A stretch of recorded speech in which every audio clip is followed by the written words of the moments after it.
How to join a private mini league in the Fantasy Premier League.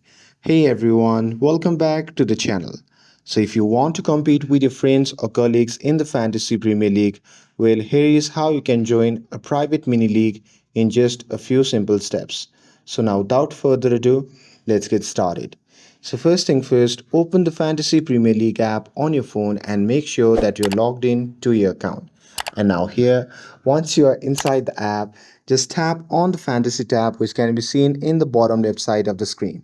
And now here in this section, if you scroll down there, you can see the option labeled as leagues and cups. So here under the leagues and cups, you can see the option labeled join leagues. So just tap on it. And now here in this section at the top, you can see two tab.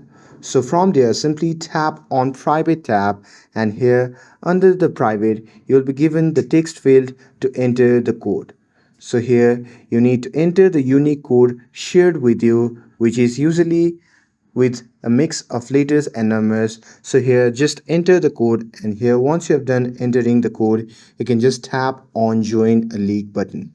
And after that, you would get a confirmation that you have successfully joined the league, and that's it.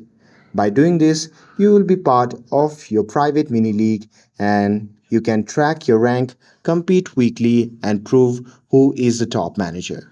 And with this, if you found this video helpful, then don't forget to like, share, and subscribe to get updated for more videos. Thanks for watching, and I'll see you in the next video.